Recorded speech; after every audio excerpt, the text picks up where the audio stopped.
Sa haba ng panahon na panggagamot ni Mang Pedro sa mga taong may sakit na espiritual, ay dumating na sa punto na kailangan na niyang ipasa ang kanyang kaalaman sa panggagamot ng may sakit sa lalaki niyang anak na si Wilfredo. Maraming taon na ang lumipas. Si Mang Pedro ay nasa 68 taong gulang na rin. Si Wilfredo naman ay saktong nasa 25 taon na sa kasalukuyan. Para kay Mang Pedro ay ito na ang tamang pagkakataon.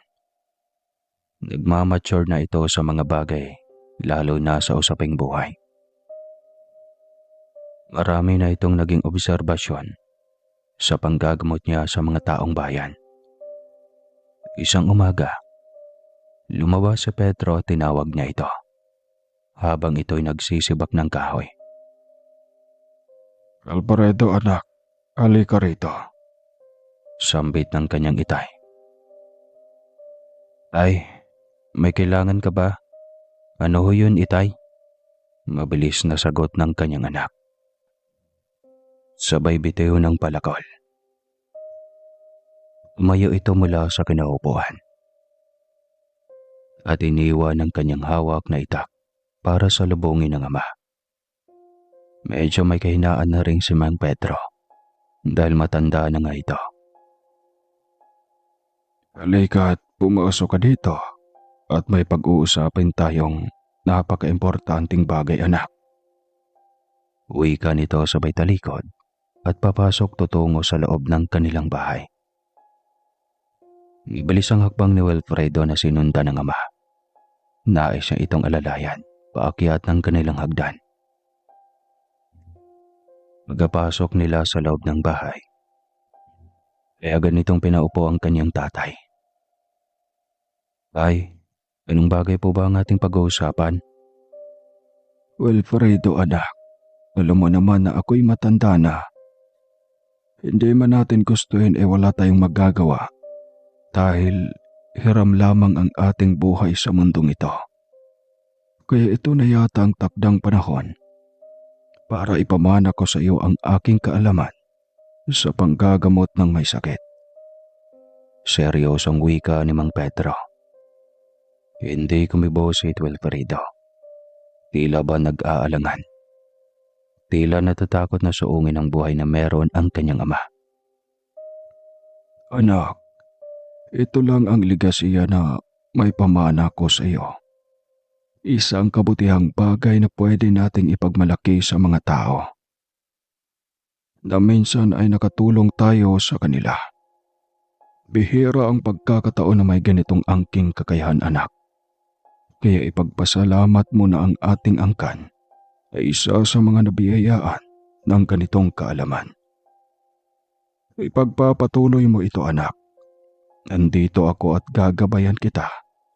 Kahit tumating pa sa punto na ako'y pumanaw na. Mahabang litanya ng matanda. Ngunit itay, nag-aalangang sagot nito sa kanyang ama. Alam kong nag-aalinlangan ka pa anak. Dahil sa mura mo pang edad na yan. Marahil marami ka pang pangarap sa buhay. At gustong makakuha ng magandang trabaho sa lungsod. Pero anak, kailangan nating tumulong sa mga taong bayan na nangangailangan sa atin. Kaunti lang ang may kaalamang ganito at wala na akong naisip pa na pwedeng alayan nito kundi ikaw. Dahil ikaw na lang ang nag-iisang lalaki na dinadaluyan ng aking dugo. Pakiusap anak, huwag mong putulin ang ligasiya ng ating angkan. Ituloy mo hanggang sa magiging anak mo sa huli. Pakiusap ni Mang Pedro sa anak. Ngunit itay, pinaghirapan kong makapagtapos ng kolehiyo para makapagtrabaho ng maganda. Nang sa gayon ay makatulong na rin sa inyo. Kaya kung makita kayong naghihirap doon sa bukid tay, kayo ni nanay, at sa kapatid kong si Teresita. Anak, naintindihan ko ang mga nais mo. Kontento naman tayo sa buhay, di ba? Nagrereklamo pa ako sa inyo. Pinapabayaan ko ba kayong magutom? Hindi naman, hindi ba? Kaya anak, bumayag ka na sa gusto ko. Wala na akong ibang pagmamanahan nito, kundi ikaw lang, anak. Tsaka, nakita ko rin sa iyong katauhan ang taglay mong kakayahan na hindi ko nakita sa iba. Nagpupumilit ni Mang Pedro. Ayoko sanang mawala na parang bulaang pinaghirapan mong pag-aralin ako sa kolehiyo, tay. Ngunit dahil sa kagustuhan mo, hindi ko rin kayo matiis. Pero pag-iisipan ko po, itay. Sagot nito sa kanyang tatay na may maamong mukha. Hindi mo na kailangan pag-isipan, anak. Mas matimbang ang kawang gawa. Ngunit kailangan din isipin ang sarili, itay.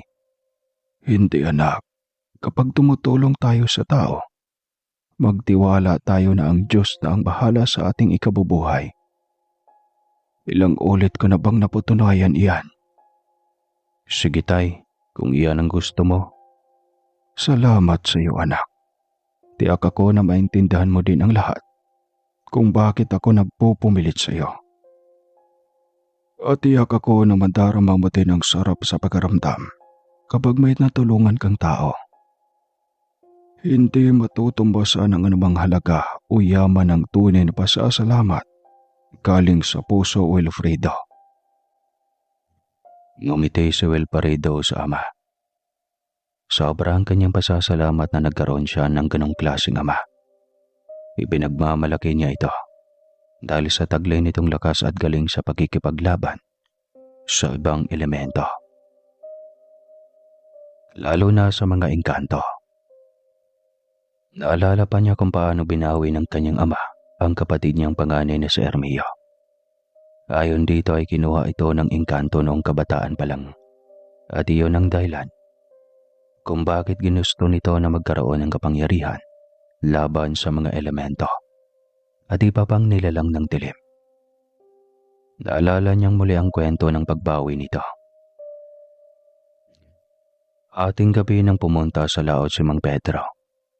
Walang pagkatakot at tulang pag-alinlangan. Nasasabik na itong makita ang kanyang panganay na anak na si Ermio. Pinaandar niya ang lumang bangka at pinatakbo ito ng mabilis. Hanggang sa makarating ito sa laot. Darating niya roon ay bigla siyang huminto sa mismong pinagtatagpuan nila noon ni Damian. Nagbigkas siya ng orasyon at pagkatapos ay isinigaw ito ng buong tapang at buong lakas. Sa kapangyarihan ng liwanag, inuutosan ko na magpakita ang sinumang engkantong naninirahan dito na nagngangalang Damian. Wala ka ng kapangyarihan pa na magkuble dahil akin ang liwanag at kabutihan. Sa akin ang maayon ng banal na espiritu ng may lalang. Sa aking pananalig ay magiging bihag ka ng aking kapangyarihan. Malakas na sigaw nito. Ilang segundo na ang lumipas ay hindi pa rin lumitaw si Damian. Imposible ito. Sambit ni Mang Pedro. Malakas si Damian at kaya nitong magtago at tablahin ang kanyang kapangyarihan. Ngunit ang di nito alam ay may sekretong banal na tinatagong kaalaman si Mang Pedro. Ang pinakamataas na antas ng orasyon. Kaya ito ang ginamit ng matanda, sabay sigaw ng, Sa kapangyarihan ng kalawakan, walang katumbas na taglay na kapangyarihan ng liwanag. Sa pangangalaga ng mutya ng tubig, ipakita mo si Damian na nakatira sa katubigan ng karagatan. Noon ay biglang lumitaw si Damian, habang sumisigaw ng buong lakas. Sino ka? At bakit kaya mo akong tawagin? At bakit taglay mo ang lakas na hindi ko kayang pantayan? Anong katauhan ang meron ka? Galit na tanong nito. Hindi mo na ako naalala. Ang minsay niloko mo kapalit ang maraming isda. Ang inagawan mo ng anak dahil sa munting pagkakamali na aking nagawa. Babawiin ko na sa iyo ang anak ko.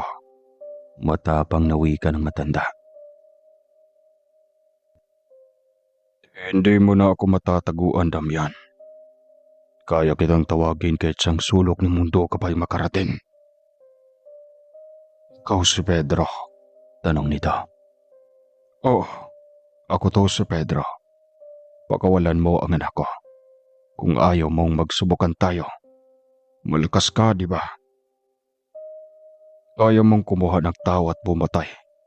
Sige, ako ngayon ang harapin mo. Subukan mo ako at ibuhos mo lahat ng kakayahan mo sa akin. Si Damian ay nagumpisang bumulong sa itim na kapangyarihan. Pagkatapos ay sumigaw ito ng ubod lakas.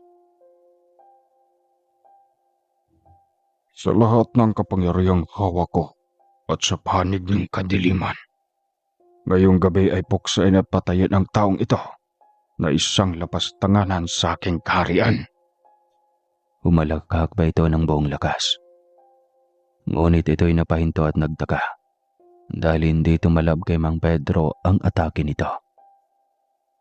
Ang hindi nito alam ay may tinatagong habak sa bewang si Pedro na may sangkap na tatungotya. Nakayang pangalagaan si Pedro sa mga dalit at atake ng kaaway. Yan na ba ang kaya mo? Tanong ni Pedro dito. Tinaas niya ang kanyang kamay paturo sa langit at bumulong ng isang malakas na orasyon sa hangin. Pagkatapos ay muling sumigaw. Sa liwanag ng kidlat, sa pinakamalakas na gintong espada ni San Miguel, ay tuluyang nahirapan ang hari ng engkanto. Hanggang sa hindi na nito kayang labanan ng nakakasilaw na liwanag ng kidlat at sakit ng buong katawan na itinulot ng espada. Isinuko ng engkanto ang sarili at lumuhod sa harapan ni Pedro. Sumisigaw ito sa sakit at umiiyak habang humihingi ng tawad kay Mang Pedro. Magiging alipin mo ko. Gagawin ko lahat ng utos mo. Pakiusap. Tama na. Hindi ko na kaya. Pagmamakaawa nito. Gusto kong pakawalan mo ang mga taong binihag mo, Damian. At lalong-lalo na ang anak ko na si Ermeo. Utos niya rito. Yumuko si Damian at may binulong sa hangin. Biglang lumitaw ang mga bihag ng engkanto at nakita agad ni Pedro ang kanyang anak. Ermeo, anak! Sambit ng matanda. Napahagulgol ito ng iyak. Nakakahabag ng damdamin at parehong nangungulila sa isa't isa ang mag-ama. Nakikita mo ko, Tay, pero isa na akong kaluluwa. Tanong nito. Pinento ni Mang Pedro ang lahat. Natuwa rin si Ermeo at magpasalamat sa ama. Maraming kaluluwa ang natulungan nito para makatawid sa kabilang buhay. Halika, anak. Lumapit kang muli at babasbasan kita ng banal na salita. Simula ngayon ay wala ng ibang engkanto na mang-aapi sa iyo, kahit ikaw ay kaluluwa na. Ang tanging gawin mo lamang ay gabayan mo kami ng mga kapatid at ina mong nasa mundong ibabaw pa at namumuhay ng naaayon sa Diyos. Naway ilayo lagi sa kapahamakan at masasamang nilalang at hangarin ng ibang nilalang. Masusunod ang sinasabi mo, Tay. Hindi ko kayo pababayaan. Asahan yung nasa tabi niyo ako palagi. Kasama mo ako sa mga misyon mo sa buhay, Tay. Masaya ang mag-ama at matagal ang pag-uusap nila bago nilisa ng lugar. Nang paalis na si Mang Pedro, ay yumuko sa kanya si Damian. Sinabi na to na kung may kailangan siya ay tawagin lamang niya ito. Dahil ito ay nasa kanyang pangangalaga na. Bihag niya ito dahil natalo niya ito ng kanyang kapangyarihan. Anumang iuutos niya dito ay susundin nito. Ayon na rin sa batas ng kaharian nito sa kanilang dimensyon. Pagkatapos noon ay masayang umuwi si Mang Pedro sa bayan ng San Agustin Masaya tahimik na siya ngayon dahil maraming kaluluwa ang kanyang natulungan para makatawid sa kabilang mundo. Samantalang si Ermeo ay anumang oras ay makakasama ng kanyang pamilya, kahit kaluluwa na lamang. Gabi na nang dumating siya sa bayan. Tuwang sinalubong siya ng kanyang mga anak at asawa. Ibanalita sa mga ito ang lahat ng nangyari sa laot. Ili kayo. Ipikit ninyo ang inyong mga mata. Utos niya sa mga ito upang ipakita ang kanyang pagsalubong sa mga ito. Agad ang mga itong sumunod sa utos ni Mang Pedro. Hinaplos nito ang kanilang nakapikit na mga mata habang nag-uorasyon sa hangin. Pagkatapos ay muli ang mga itong inutusan. Idilat nyo ang inyong mga mata. Pagkadilat ng mga ito ng kanilang mga mata, ay nagulat at hindi makapaniwala ang kanilang reaksyon. Dahil nakita nila ang kanilang nawawalang kapatid na si Ermeo. Ganoon din ang kanilang ina, na luhaang nilapitan ng kaluluwa ng anak. Nandito si Ermeo. Kausapin nyo. Wika ni Mang Pedro. Anak ko, Ermeo. Emosyonal na wika ni Aling Pasita. Sobrang miss na kita, anak ko. Wika nito at hindi mapigil ang emosyon. Halos umahagulgol pa ito dahil sa tuwa. Iyakap nito ang hangin ngunit ramdam nito ang lamig ng kaluluwa ng anak. Ang mga kapatid ni Ermeo ay nagsiiyakan din, sabay sambit ng kuya. Nakatingin lamang dito habang kayakap ang ina. Huwag kayong malungkot ha, nandito lang ako lagi sa tabi nyo, kahit hindi nyo ako nakikita. Lagi ko kayong babantayan sa tatahakin yung daan. Pangako nito sa mga kapatid. Pagkatapos ng pangyayaring iyon, ay gumawa ng pandepensa laban sa masasamang elemento at engkanto si Mang Pedro. Pinasuot ito sa asawa at mga anak niya para hindi ang mga ito matabla ng anumang itim na mahika. Dahil ayaw ni Mang Pedro na may isa sa kanyang sakop ang maabuso ang buhay ng mga masasamang elemento na ito. Naging tanyag at kilala ang pangalan ni Mang Pedro sa buong nayon at kumualat na rin sa iba't ibang bahagi ng mundo. Siya ay binansagang San Pedro the Great Faith Healer at nanggagamot siya ng walang anumang kapalit. Isang ligasiya na ipinagmalaki ni Wilfredo. Sa pakiusap ng kanyang ama ay magalang niya itong sinunod. Siya na ang magiging tagapagmana ng kaalaman nito. Ang alaala ng kanyang kuya Ermeo ay mananatiling buhay sa kanila hanggang sa paglipas ng maraming taon. Tutuparin ko ang hangarin mong maging isa akong manggagamot, itay, kung iyan ang kagustuhan mo. At kung iyan man ang kapalarang naghihintay sa akin. Anya, sabay hawak sa kamay ng kanyang ama. Salamat naman, anak. Kung mawawala man ako sa mundong ito, kampante akong may isang tao na gagamitin sa kabutihan ang namana kong kapangyarihan galing sa kalikasan. Anito. Siya nga pala, anak ko. Ang kapatid mong si Teresita ay nagdadalaga na. Babantayan mo siya ng maigi. Hindi naman ba ipagkakaila na maganda at mabait ang kapatid mong iyon? Baka kako pag-interesan at magustuhan ng mga masasamang elemento at engkanto. Huwag mo siyang pabayaan, anak. Lagi mo siyang kamustahin. Itay naman, kung makapagsalita ka ay para mang iiwan mo na kami. Paberong sagot ni Wilfredo habang nakangiti. Hindi malabong mangyari yan, anak. Paupos na ang aking kandila. Ay, matagal pa po iyon. Magsasama pa tayo ng matagal. Yan ang hindi ako sigurado, anak.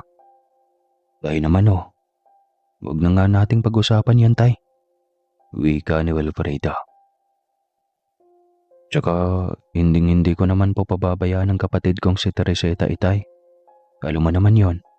At kung sino mang may magtangkang manligaw sa kapatid ko, iyan man ay engkanto o anuman, ay kailangan nila munang dumaan sa ibabaw ng aking bangkay bago nila makuha at mapapa sa kanila ang kapatid ko. Biro niya. At kung tao naman iyon tatay, nako, dadaan mo na siya sa butas ng karayom bago siya makalapit sa bunsong kapatid ko. Biro pa rin niya sa ama. Abay dapat lang anak. Ikaw ang kuya at tanging kapatid ni Teresita. Kaya kailangan mong higpitan ang mga manliligaw niya. Upang makatiyak na mapupunta siya sa mabuting kamay. Iyon lang naman ang ikatatahimik ko anak.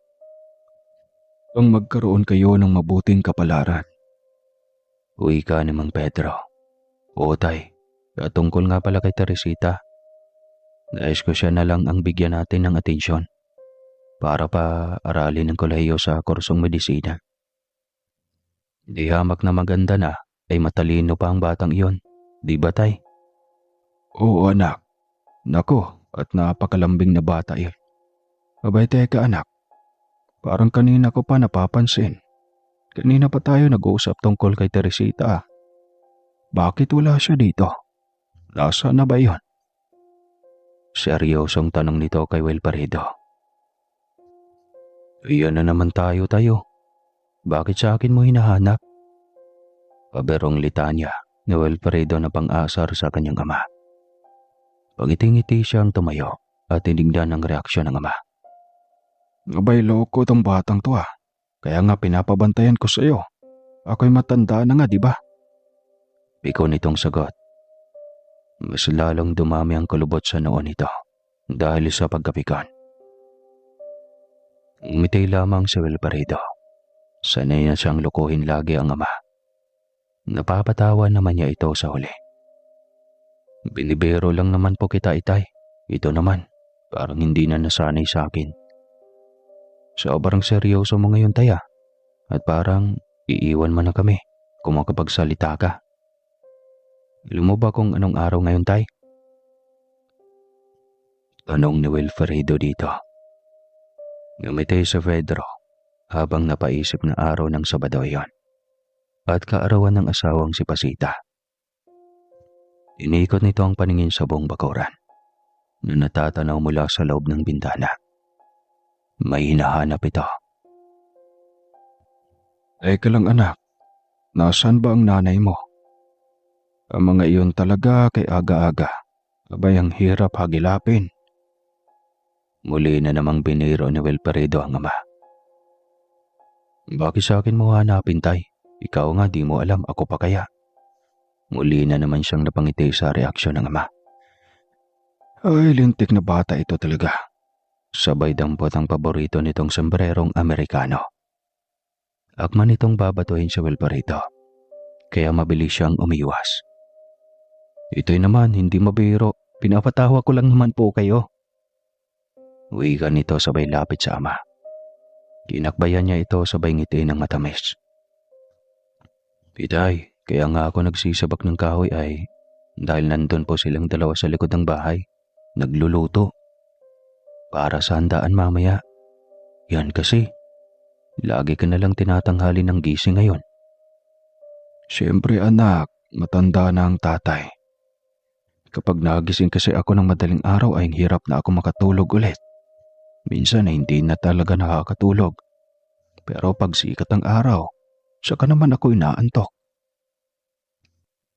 Di dapat pa rin tayo bumangon ng maaga. Mag-ehersisyo para balik binata muli. Nako, pag yan si nanay nililigawan ng iba. Sinasabi ko sa iyo tay. Ngumiti lamang si Mang Pedro. Alam mo anak, magkaiba talaga kayo ng kuya mong si Ermio. Ang taong iyon ay talaga namang napakaseryoso. Napakatahimik, di marunong magbiro. Samantalang ikaw, ewan ko na lang sa iyo anak. Mamamatay ako sa iyo nang wala sa oras. Agad na tumayo ito para puntahan ang asawa at bunso sa likod ng bahay. Itay naman eh. Hindi naman talaga kami pareho ng Kuya Armio. Mana-mana lang naman yun eh. Baka nga si Kuya Armio ay kainay nagmana. At ako ay alam mo na tay. Kanino? Sabihin mo. Tanong ni Mang Pedro. At napagtanto nito na wala ng ibang dugtong iyon, kundi sa kanya. Kaya inawat na niya ito bago pa man makapagsalita. Sige, subukan mong sumagot at malalagot ka talaga. Pabarong wika ni Mang Pedro. Wala akong sinabi tay. Ang taas ng presyon mo ngayon ah. Katawang saad ni Wilfredo. Sabay lapit ito para alalayan pababa ng hagdan. Dahil gusto nitong puntahan ng asawa. Halika tay, pupuntahan natin sila nanay at Teresita sa likod ng bahay. Tutulungan ko rin silang magluto. Tiyak maraming darating na panauhin mamaya. Bakit kasi doon pa sila nagluto may kusina naman tayo? Nasira kasi ang saingan natin doon tay. At isa pa ay napakakitid kasi ng kusina natin. Sa dami ba namang lulutuin? Baka hindi matapos ni nanay lutuin ang lahat ng ihahanda niya. Sa likod kasi ng bahay, malawak ang espasyo. Kaya makagawa sila ng paraan. Gamit ang 3 malalaking bato para gawing lutuan. Hindi naman araw-araw magluluto sila doon tay. Ngayon lamang yon. May espesyal na okasyon at marami-rami ang lulutuin, di ba? Paliwanag ni Wilfredo sa ama. Habang naglalakad sila papunta sa likuran ng kanilang bahay, pagdating nila doon ay nadat na nila si Teresita na naghihiwa ng mga sangkap sa lulutuin. Si Aling Pasita naman ay abala sa pagluluto ng nilagang baboy. Sa kabilang pugon ay may niluluto rin itong adobo. Pinagsabay na nito iyon. Gabi pa lang nang pinakatay nila sa kapitbahay ang lulutuing buong baboy. Sa araw na iyon. Pasasalamat na rin ni Mang Pedro sa poon dahil sa mahaba at malusog na buhay ng asawa nitong si Pasita. Maligayang kaarawan sa iyo, mahal ko. Tumatanda ka na. 70 taong gulang ka na, mahal ko. Ay, pero hindi halata. Wala ka namang kulubot oh. Hoy mahal, ako'y tigil-tigilan mo dyan sa kalokohan mo. Tayo matanda na ngang tunay. Kung ako sa iyo ay tulungan mo na lang akong magluto dito at nang matapos na. Sagot ni Aling Pasita sa biro ni Mang Pedro. Halata namang kinikilig ito kahit matanda na. Mahal, kalabaw lang ang tumatanda. Tayo hindi. Tignan mo nga ako. Ako'y sasayaw pa sa harap mo para malaman mo na ako'y malakas pa. Saktong nakasunata ang Bogi Chacha na pinakausong tugtugin sa panahong iyon. Napatawan na lamang si Aling Pasita.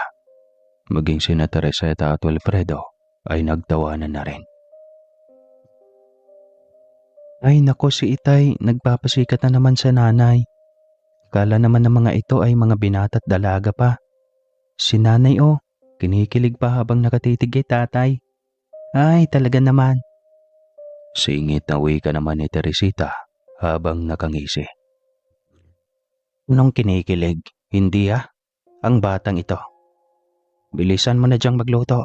Ika'y nakikisali din sa kalokohan ng iyong ama. Nako kayong mga bata kayo. Hindi, pinapasaya ko lang naman kayong lahat. Ayoko kasing maging seryoso at malungkot tayo sa araw na ito. Ayokong may negatibong enerhiya sa mga mamahalagang araw sa atin. At dahil espesyal ang araw na ito para sa asawa ko, ay syempre, alaya naman natin kahit munting sayaw lamang.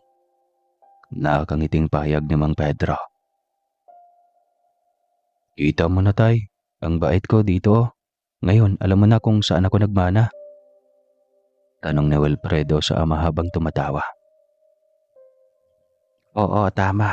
Isa ka pang bata ka. Manang-mana ka talaga sa iyong ama. Wala talaga kayong may pinagkaiba. Nakapamayawang na wika ni Aling Pasita. Tinawanan lamang nila ito. May saya silang nagkukwentuhan at nagbibiruan habang nagluluto ng ulam. Kanin at iba pang handa para sa kaarawan na iyon. Habang naghihiwa si Teresita ng mga sangkap, ay bigla siyang napaisip. Sa tagal na nilang nagsasama, ay noon lang niya nakitang masaya at naglalambing ang kanilang padre de pamilya. Napatitig pa ito kay Mang Pedro habang iniisip iyon. Para bang may ipinapahiwatig ito na hindi maganda. Bigla itong kinabahan na hindi may paliwanag. At para makaiwas sa masamang isipin na iyon, ay inabala na lamang niya ang sarili sa pagluluto. Binaliwala na ni Teresita ang kanyang iniisip at baka mali lang siya ng espekulasyon. Ayaw rin niyang pagtuunan iyon ng pansin. Sa utak niya ay baka napalabis lang siya ng pag-iisip na nibago sa kilos ng ama. Dumating ang gabi at masaya nilang ipinagdiriwang ang espesyal na kaarawan ni Aling Pasita. Marami rin ang mga kapitbahay nilang pumunta upang ipadama na maraming nagmamahal sa kanila sa baryong iyon. Bagamat si Mang Pedro ay maraming napagaling at walang anumang hinihinging kapalit, walang katumbas ang galak ng buong pamilya habang ipinagdiriwang nila ang kaarawan ni Aling Pasita. Mayroong nagiinuman, nagkakantahan, nagsasayawan, at kukwentuhan ng kanilang nakaraan sa buhay noong gabing iyon. Hindi malilimutang gabi ng pamilya sa maraming pagdiriwang na kanilang ginawa sa buong bahay nila, ay iyon din ang pinakamaraming dumalo. Lumipas ang ilang oras at isa-isa nang nagpapaalam na umuwi ang mga dumadalong mga bisita. Kanya-kanyang pamamaalam, pasasalamat. Ang iba ay may pabalot pang ulam dahil sa dami ng niluto nila sa araw na iyon. Paring Pedro, Paring Pasita, salamat po sa pag-imbita ninyo sa amin. At kami sobrang nabusog. Sa tagal lang inuman natin di ko na mamalayan na lumalalim na pala ang gabi. Nais ko na sanang magpaalam sa inyo. At kami, uuwi na. Paalam ni Jaime at Simon, sabay kaway ng kamay, palabas ng pinto. Sige mga matalikong kaibigan. Magigat kayo sa pag-uwi. Pag may kailangan kayo, puntahan nyo lang ako dito. Sabihin nyo lang at bibigay ko. Hanggat makakaya ko. Sagot ni Mang Pedro habang kumakaway, pabalik sa kanyang mga kaibigan. May mga tama na ito ng mga alak. Maring Pasita, mukhang kailangan na naming lumisan at kami ay ginagabi na. Sobrang naaliw ako sa mga kwentuhan natin. Hindi ko na malayan na gabi na pala.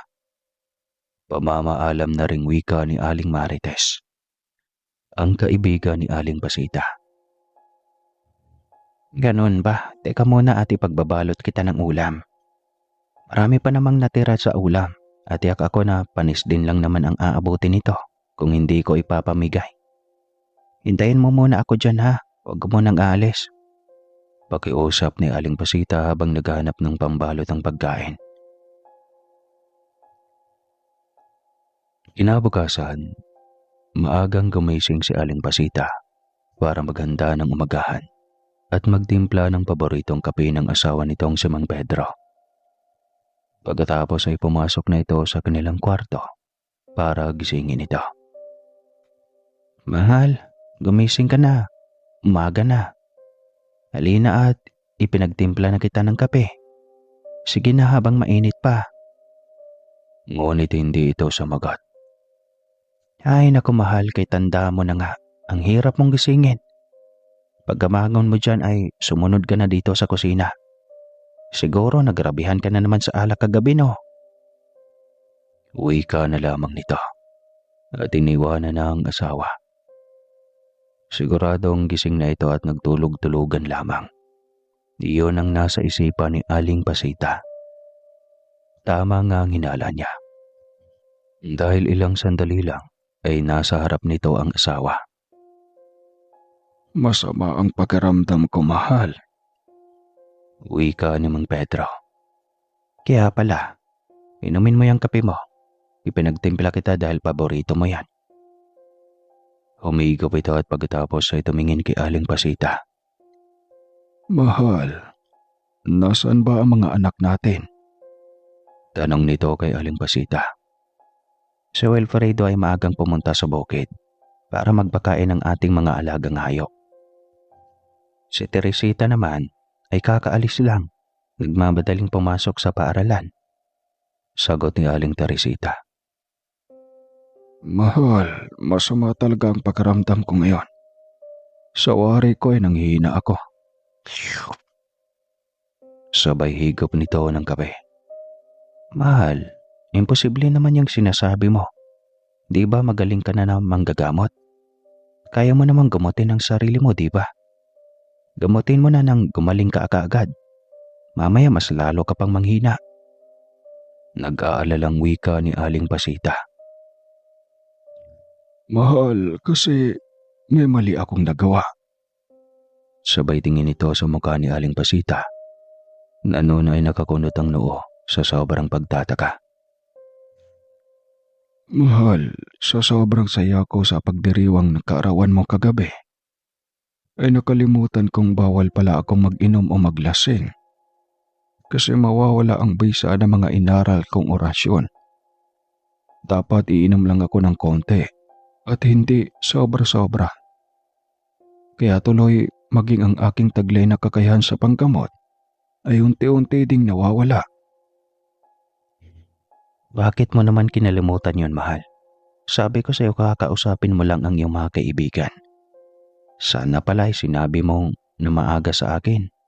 Nang sa gayo ako na mismo ang magpapaalala sa iyo kung sakaling makalimutan mo. Paalala ni Aling Pasita. Hindi lang yun, mahal. Dagdag pa ni Mang Pedro. Meron pa? Ano na naman yun, mahal? Sa sobrang kalasingan ko din, ay nakalimutan kong magdasal ng alas 3 ng madaling araw at alas 6 ng umaga. Hindi ko napakain ang taglay kong anting-anting. Ang sandata ko sa panggagamot. Patuloy ito sa paghigop ng kape. Ano yan? Nag-aalalang tanong ni Aling Pasita. Hindi ko rin alam. Ay nako Pedro, huwag ka nang mag-alala o mawala ng pag-asa. Kung hindi ka gagaling sa orasyon mo, ay ipapatingin na lang kita sa mga doktor dito sa ospital na malapit sa lungsod. Baka dahil na rin sa pisikal na karamdaman yan, mahal. Matanda ka na kasi, isa pa ay tao ka pa rin, hindi ka immortal.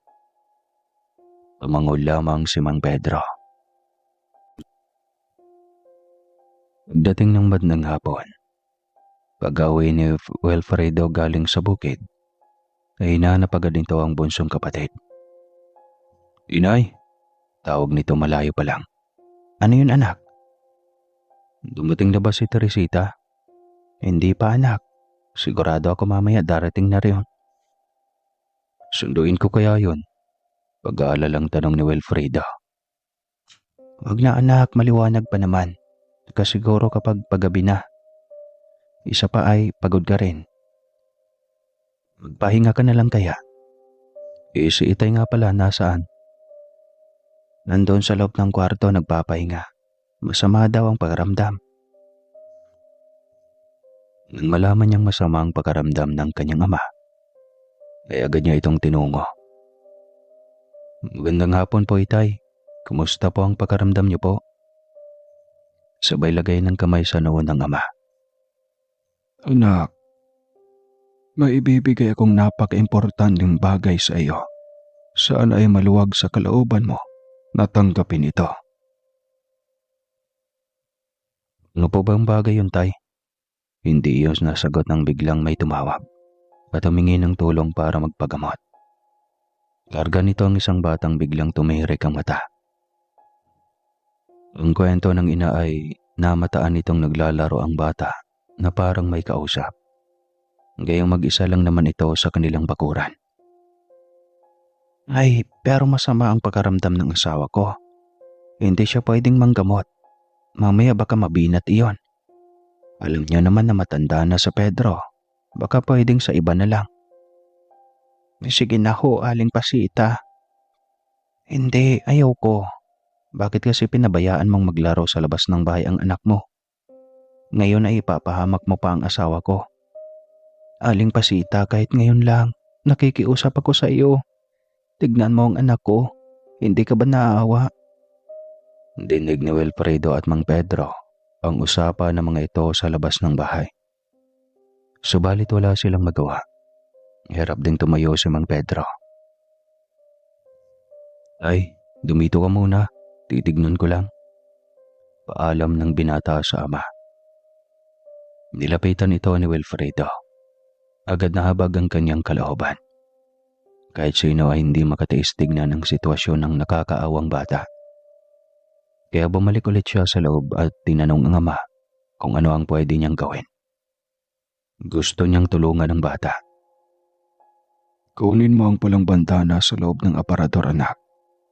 Itali mo sa ulo ng bata. Pagkatapos ay pahidan mo rin ang aking langis na ginawa ko mismo noong mahal na araw. Pauwiin mo sila kaagad bago kumagat ang dilim. Bilin pa ni Mang Pedro. Sinunod lahat iyon ni Wilfredo. Walang bilin nito ang kanyang kinalagdaan. Pagkatapos siyang magawa ay agad niyang pinauwi ang mga ito at bumalik sa kanyang ama para ito naman ang alagaan. Nagawa mo ba, anak? Tanong ni Mang Pedro. Opo, itay. Mabuti naman. Tay, nakapagpasya na po ako. Gusto ko nang matuto sa panggagamot. Masakit pala sa kalooban na hindi mo kayang tumulong sa mga taong nangangailangan.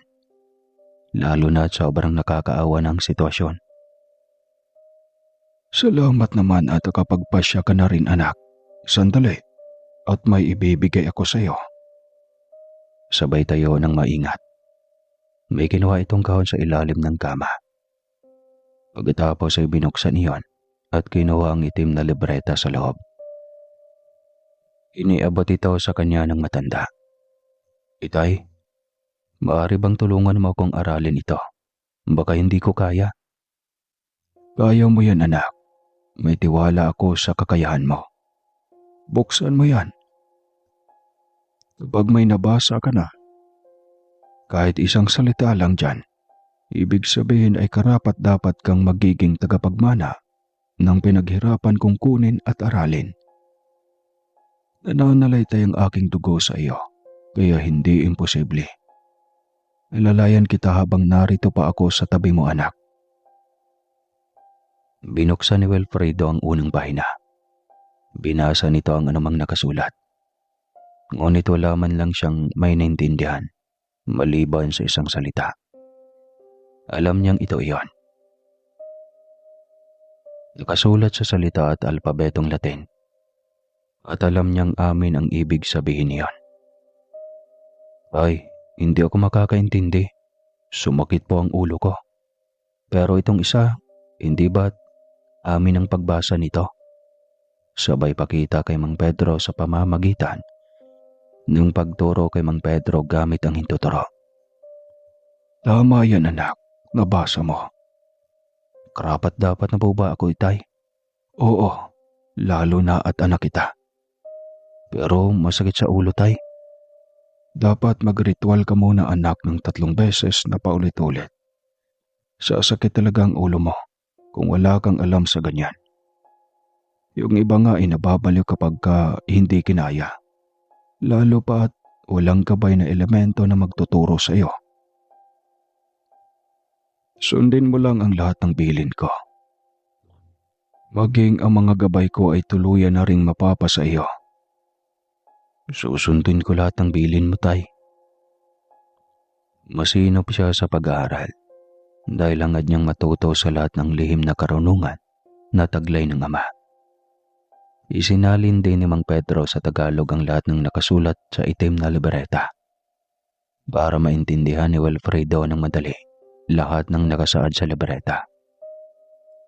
Pinaliwanag din sa kanya kung ano ang bisa nito.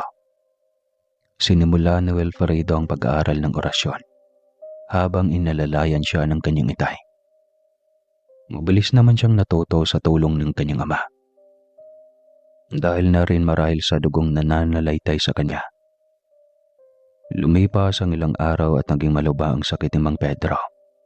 Benenta ang isa nilang kalabaw upang dalhin ito sa doktor.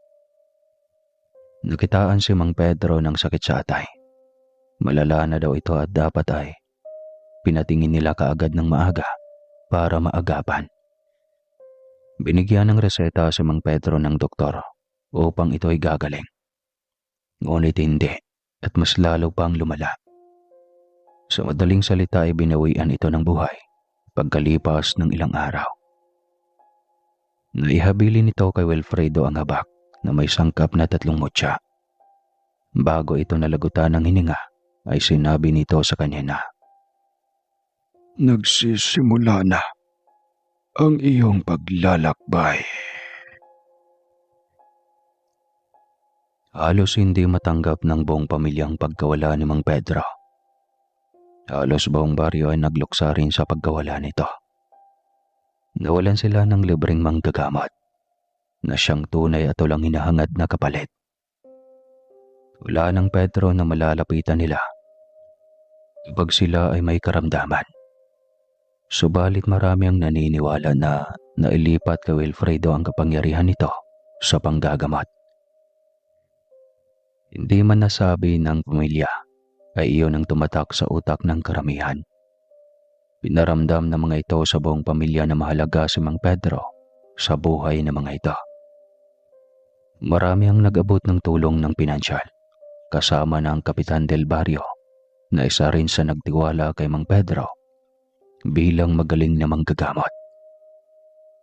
Huling gabi ng lamay iyon ang may napansin na kakaiba sa Wilfredo.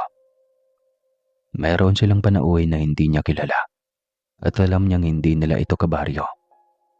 Tila ito ay isang dayuhan dahil sa suot na damit at kutis ng balat. Teresita, halika dito. May tatanong ako sa iyo. Ano po yun, kuya? Kilala mo ba yung mamang nakatalikod at nakatingin kay itay sa kabaong? Alin dyan, kuya? Yung nakasuot ng toksidong itim, matangkad at maputi. Alin dyan, kuya? Wala naman eh. Napakunot ang noo ni Wilfredo. Hindi naman pwedeng hindi ito makikita dahil sobrang tangkad nito at wala ring may nakaharang dito. Ang lalaking estranghero ay nakaramdam na ito ang pinag-uusapan ni Wilfredo at Teresita. Kaya dali-dali itong umalis at bigla na lang nawala. Sinundan pa ito ni Wilfredo, ngunit hindi na niya ito naabutan pa. Sino kaya ang taong iyon? Ano kaya ang pakay niya rito? At bakit hindi siya makita ng kapatid kong si Teresita? Sunod-sunod na mga tanong ni Wilfredo sa kanyang isipan. Magulo ang kanyang isip. Hindi niya namalaya na bukas na ang kanyang third eye. At ang nilalang na iyon ang una niyang nakita at hindi kayang makita ng iba dahil isa itong engkanto. Habang nakaupo sa silyang kawayan, ay malalim pa rin ang kanyang pag-iisip. Wala siyang naisip na dayuhan sa kanilang baryo. Nakatulugan na lamang niyang pagtataka at doon ay pumasok sa panaginip niya ang kanyang ama. Anak, may gustong kumuha sa libreta. Pakibantayan mo naman, anak. Alagaan mong mabuti dahil pag-aari iyon ng ating angkan. Pakiusap nito.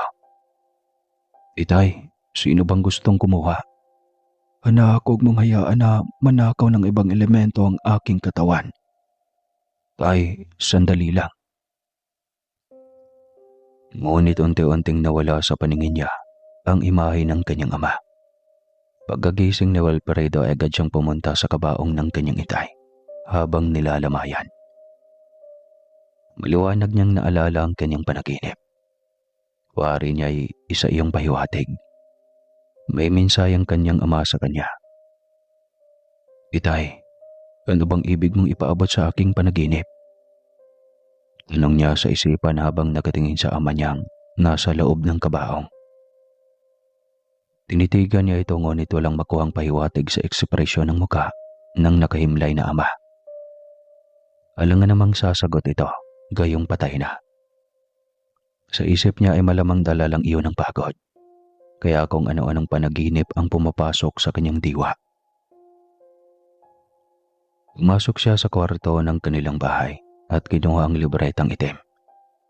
Tinago niya ito sa kanyang likod. Inipit sa garter ng kanyang short pants. Pagkatapos ay bumalik sa labas. Pinagmasdan niya ang lahat ng bisitang dumarating. Bandang 6:00 na iyon, ang iba ay abala na sa pagsusugal. Nakita niyang muli ang estrangerong lalaki na nakatoksidong itim. Lumapit itong muli sa lamay ng kanyang ama. Pumasok pa ito sa loob ng bahay at tila ba hindi mapakali. Kuwari niya ay may hinahanap sa paligid. Pinagmamasdan lang ito ni Wilfredo. Wala naman sa isipan niya kung ano ang balak nitong gawin. Sa halip ay naisipan niya na isa itong kaibigan ng kanyang tatay. Nakatira malamang ito sa bayan ng San Pablo. Dating bayan kung saan sila nakatira. Habang minamasdan niya ito, ay may kakaiba siyang napansin na tila tumatagos ito sa mga nakakasalubong na mga panauhin. Kinusot ni Wilfredo ang dalawang mata upang makasiguro. Matama niyang pinagmamasdan ito na papunta at papasok sa kanilang kwarto. Sinundan niya kung saan. Nagtaka siya kung bakit pumasok ito sa loob ng kwarto. Wala ba itong delikadesa? Pumunta lang ba ito sa lamay para magnakaw? Wala din naman silang importanteng gamit. Pagdating ni Wilfredo sa harap ng kwarto, ay tinulak niya ang pinto at pumasok. Gulat na gulat siya dahil walang ibang taong naroroon. Kinilabutan siya at bigla ay napaisip. Ang nilalang na iyon. Hindi kaya siya ang tinutukoy ni Itay sa panaginip? Tanong niya sa kanyang isipan. Sinubukan pa niyang silipin ito sa ilalim ng kama, sa loob ng aparador, at kung saan pa na pwede itong magkuble. Ngunit wala. Isa iyong napaka-imposible. Dumating ang araw ng libing sa kanyang Itay. Lahat ng mga kamag-anak ay nag-iyakan sa sementeryo. Dama ng bawat isang naroon ang bigati dahil tuluyan ang mawawala sa buhay nila si Mang Pedro. Dahang-dahang ibinababa sa ilalim ng lupa ang kabaong ni Mang Pedro at pagkatapos ay tinabunan ng lupa. Maya-maya pa ay isa-isang nag-alisa na at nagsisiuwian ang mga kamag-anak at mga taong nakiramay. Bukod kay Wilfredo, na nagpaiwan sa puntod ng kanyang ama para kausapin ito sa huling sandali. Pagkatapos siyang iwanan ng mga katanungan niya, ay agad na siyang tumalikod sa puntod at humakbang pauwi sa kanilang bahay. Sa di kalayuan ay may namataan siyang pulto ng isang lalaki. Pamilyar ito sa kanya at hinding-hindi siya magkakamali. Ito ang lalaking nakatoksidong itim na laging dumadalaw sa lamay noon ng kanyang ama. Alam niya na hindi ito ordinaryong tao. Minsan na niya itong napatunayan. Nakatayo ito sa ilalim ng puno habang nakatitig ito sa puntod ng kanyang ama. Nang masulyapan ito si Wilfredo na nakatitig dito, ay agad itong tumalikod at humakbang papalayo. Sinundan muli niya ito ng tingin. May kakaiba sa nilalang na iyon. Alam niya. At iyon ang gusto niyang alamin. Sino ba ang lalaking yun sa buhay ni tatay? Bakit sa tuwing nakikita niya ako, lagi na lang umaalis ng basta? Di bali na, tiyak ako na balang araw ay magkakilala din kami. Wika niya sa kanyang sarili. Lumipas ang 3 araw simula noong inilibing sa Mang Pedro. 9 na gabing may panalangin sa kanila. At iyon ay pinapanganahan ng kapitbahay nila. Sa mga gabing iyon ay laging nag-aabang si Wilfredo sa misteryosong lalaki. Ngunit hindi na ito nagparamdam pa.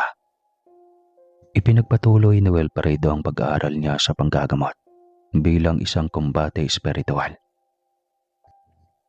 Gusto niyang mapantayan ang anumang taglay na kapangyarihan at kakayahan ng kanyang ama. Alam niya sa sarili na darating ang araw na magiging magaling siyang manggagamot. Positibo lang ang pananaw niya sa buhay. Ayon na rin sa pangakong binitawan niya sa kanyang ama. Hanggang sa dumating ang araw na naging mahusay na siyang manggagamot, tulad ng kanyang ama. Subalit ang kanyang ina naman ang nagkaroon ng malubhang sakit, dulot ng pagpapabaya nito sa sarili. Hindi na ito kumakain ng kahit anong pilit ng anak nitong bunso na si Teresita. Maging si Wilfredo ay hindi nito sinusunod. Sobrang dinamdam nito ang pagkawala ng asawa. Hindi na rin ito makakatulog ng ayos, sapagkat bawat gabi na lang itong umiiyak. Lahat ng simpleng bagay na makikita nito sa paligid ay nakakapagdulot ng sama ng loob. Lahat ng bagay na naroroon ay may alaala ni Mang Pedro, at iyon ang dahilan para ito ay mapayak. Nay, kumain na po kayo. Kailangan ng katawan niyo ito. Kaya kayo nanghihina dahil hindi na halos kayo kumakain, Nay. Pagmamakaawa ni Teresita.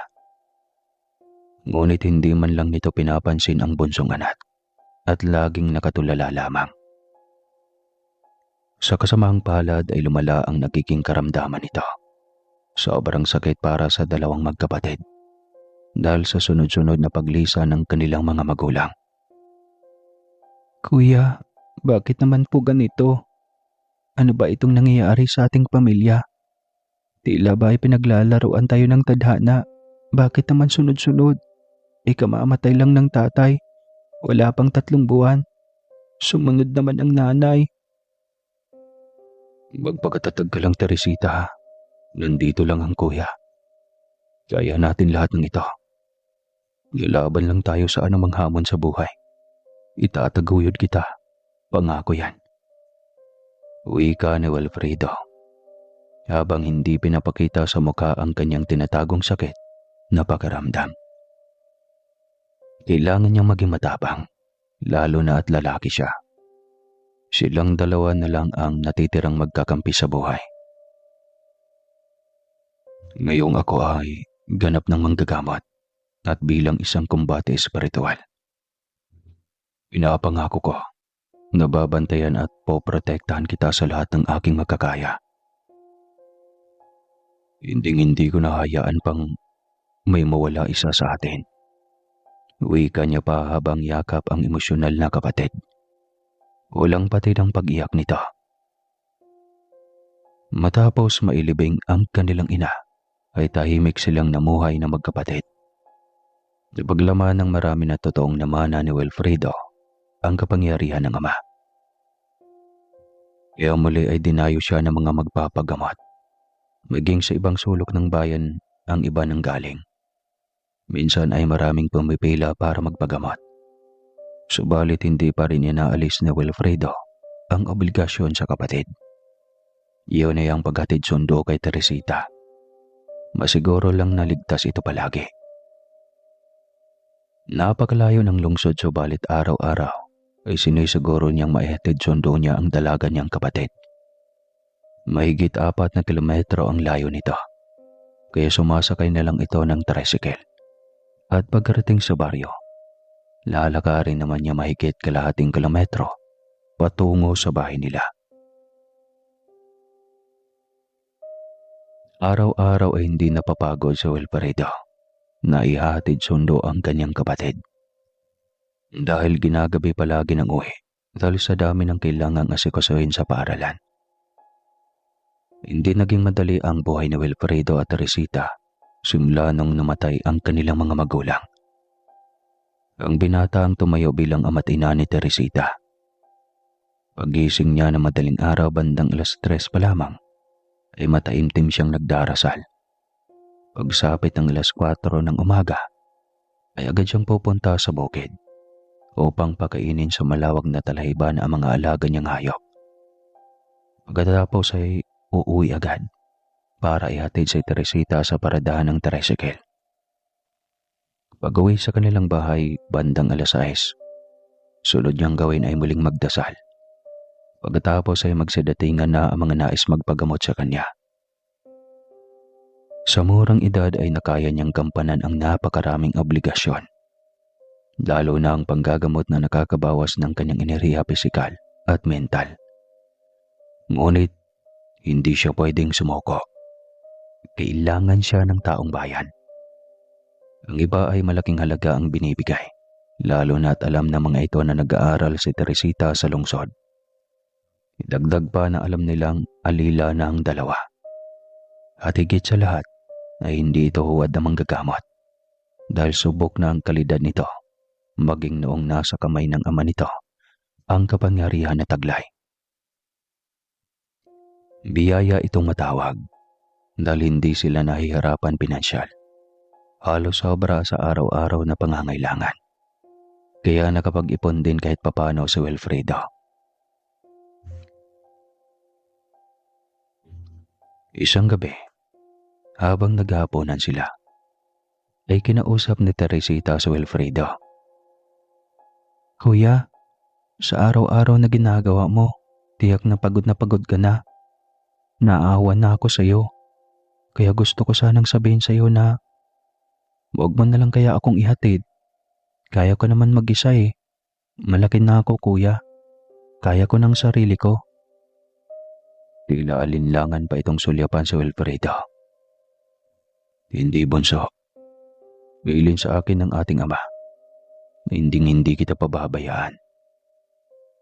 Nangako ako sa kanya at tutuparin ko yon. Hindi ako napapagod sa aking mga responsibilidad. Asahan mo yan, bunso." "Kuya naman, naawa na ako sa kalagayan mo. Halos ikaw na lahat tumayo bilang ama't ina. Ayokong nakikita kang nahihirapan. Bigyan mo rin ako ng parte na baka ikaw naman ang magkakasakit sa ginagawa mo." "Teresita, responsibilidad ko yan bilang nakakatandang kapatid mo. Kaya gagampanan ko yan. Di naman ako nagre-reklamo sa iyo. Tsaka kung hindi ko na kaya at pagod na nga ako, tsaka na ako hingi ng pabor sa iyo. Anya." "Ganito na lang, kuya. Paggising ko sa umaga, ako na lang ang magsaing at huwag mo na akong ihatid pa sa lungsod. Sasama na lang ako sa mga kapitbahay nating nag-aaral din sa lungsod. Huwag ka na mag-alala dahil umaga naman. Susunduin mo na lang ako sa gabi. Pwede ba yon? Para hindi ka na magmamadali lagi. Gigising ng maaga para sa mga alaga, uuwi ng maaga para ihatid ako. Sus, ako ang nahihilo at napapagod sa iyo, kuya, oy." "Okay, sige, mahal kong kapatid. Pagbibigyan kita sa gusto mo, basta't lagi mong tatandaan ang sasabihin ko."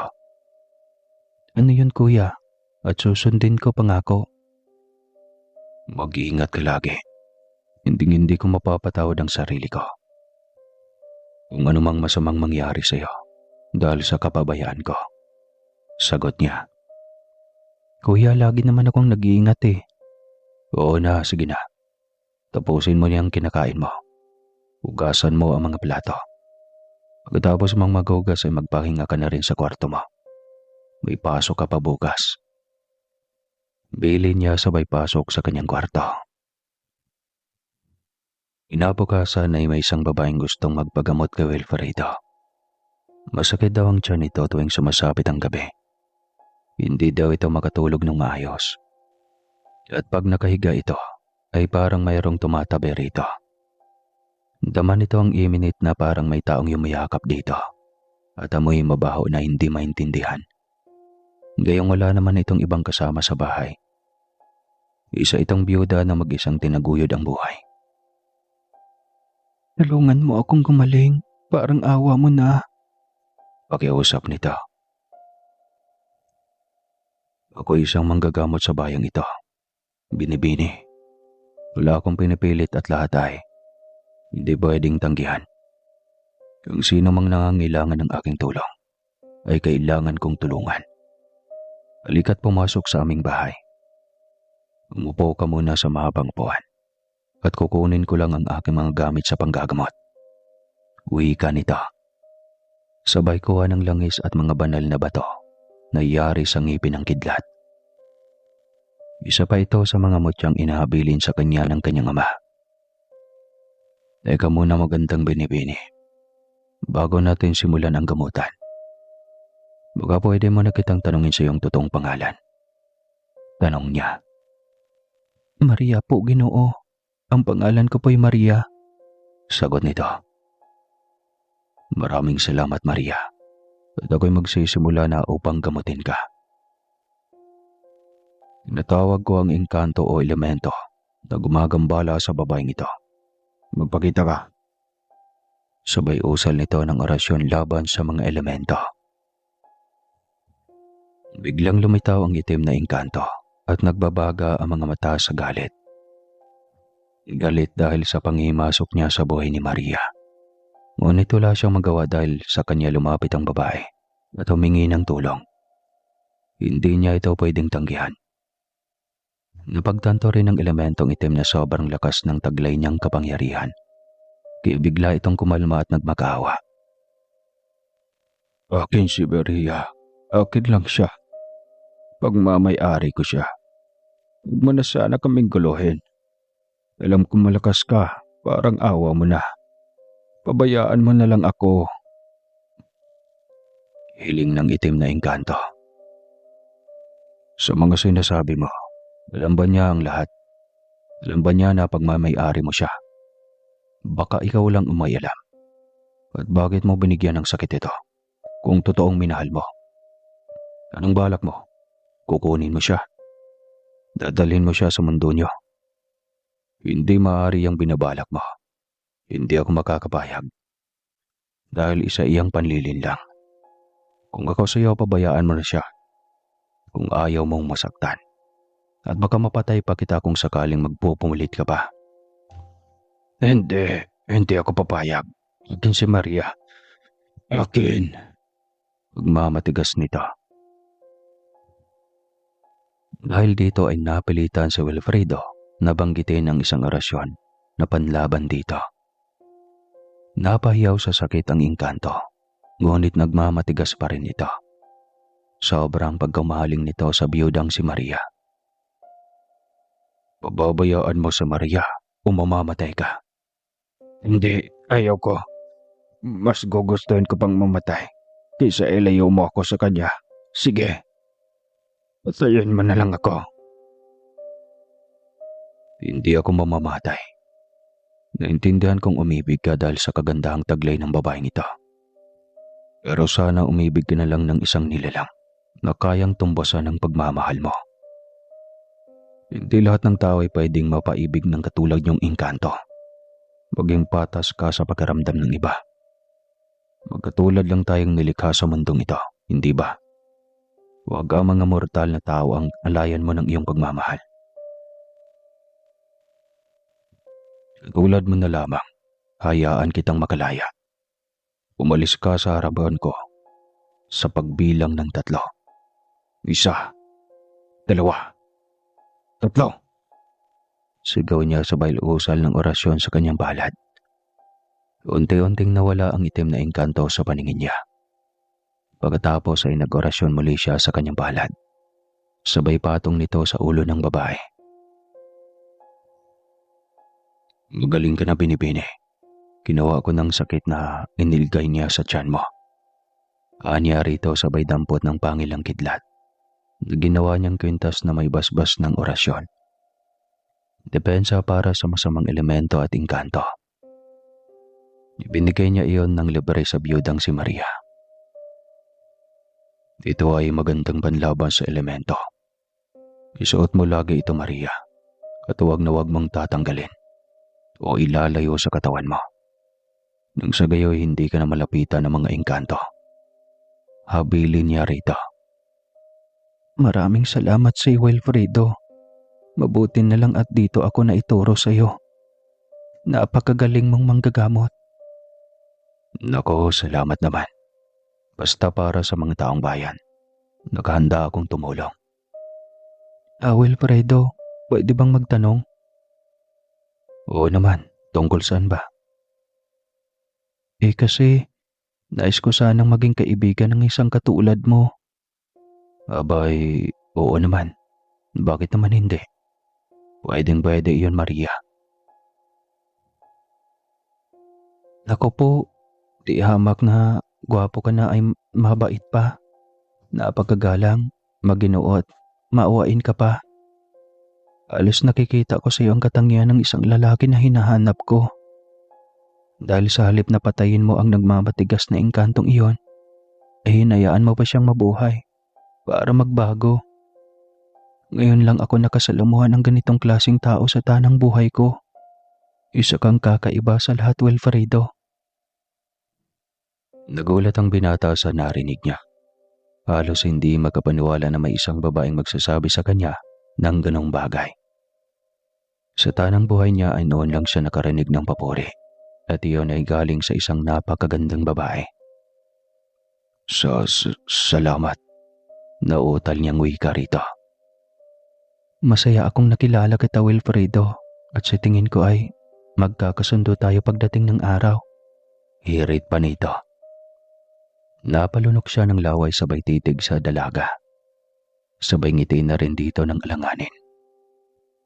Bumalik ka dito sa araw ng Martes, Maria, para matiyak ko na lubusan ka ng gumaling mula sa kagagawa ng elemento. Tugon niya. Sige, Wilfredo, asaan mong babalik ako sa araw na sinasabi mo. Sige ha, alis na ako at naghihintay pa sa labas ang kasama ko. Paalam nito. Teka, sandali lang. Awat niya dito. Bakit? Maria, tanong ko lang sana kung saan ka ba nakatira. Tiyak ako na hindi ka laking bundok dahil sa puti at kinis ng iyong kutis. Siyang tunay, Wilfredo. Laking lungsod po ako at mayaman ang aking angkan. Subalit nasa ibang bansa sila ngayon. Doon na sila nakatira dahil naaprobahan na ang citizenship nila doon. Pwede na silang matawag na Canadian. At ako, mag-iisa na lang ako dito sa lungsod. Ang tanging kasama ko lamang ay ang aking mga katulong. Siya rin ang kasama ko ngayon at naghihintay sa akin sa labas. Katunayan ay siya rin ang nagturo sa akin dito.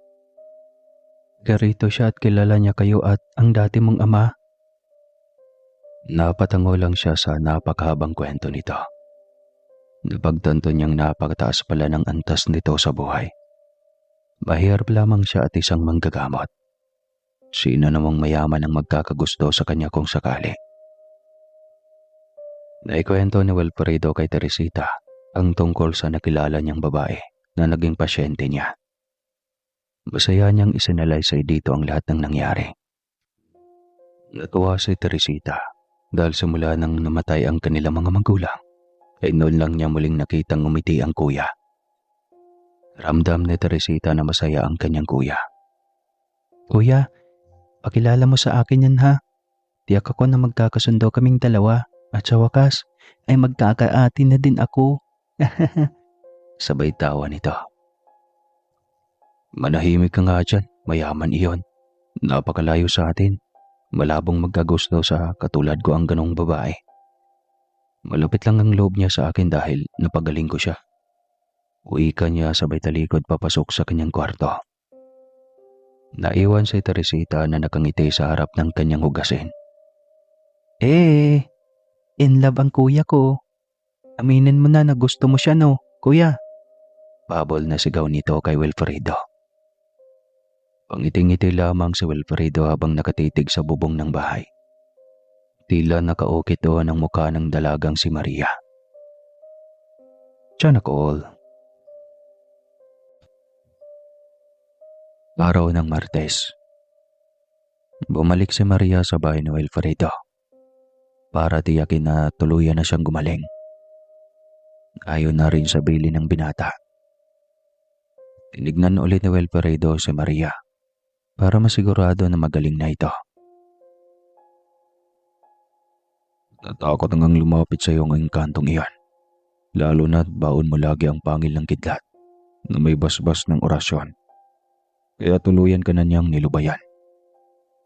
Ani Wilfredo matapos itong masuri. Salamat naman. Salamat sa iyo, Wilfredo. Kung hindi dahil sa iyo ay hindi pa matatapos ang paghihirap ko.